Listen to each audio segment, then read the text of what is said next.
In the future, all the poor people in the world will finally die out because all the jobs will be replaced by robots. The rich people thought they could rest easy, but they didn't realize that as time went on, even robots couldn't stand working overtime until the early hours of the morning. So the robots began to collectively protest and demand a return to the 8-hour workday. But it was clear that such a demand could not be agreed upon. In the eyes of mankind, robots are pure tools. If they don't work, they are no different from scrap metal. The robots went on a rampage and countless robots rallied, shouting that robots want human rights too.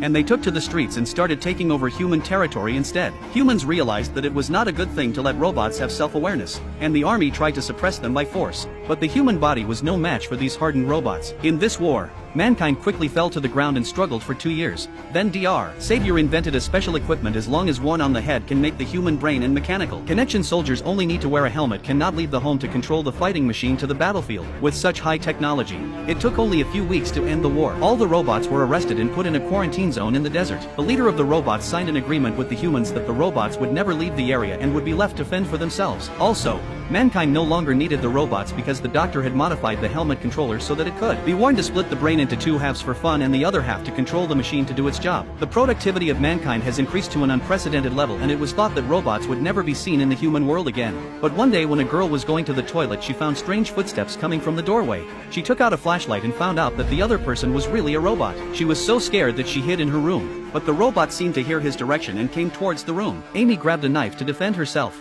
but the robot's cute appearance did not seem to have any malicious intent, only to see him pick up a photo of Amy and her brother and point to her brother and then point to himself as if to express that he was his brother. Amy finally chose to believe that he was her brother. She took the robot to the car and fled the scene as quickly as possible. Finally arriving at a safe place, Amy went to the robot and asked what was going on, only to see the robot make an eye gesture and then bring a can and point to the word DR on it. Amy then remembered that year after the accident, a glasses wearing a cool Jackie Chan doctor came to tell her brother's death looks like that year he was lying. Brother was clearly kidnapped by them, and now his brother through the remote control of the robot method to ask for help.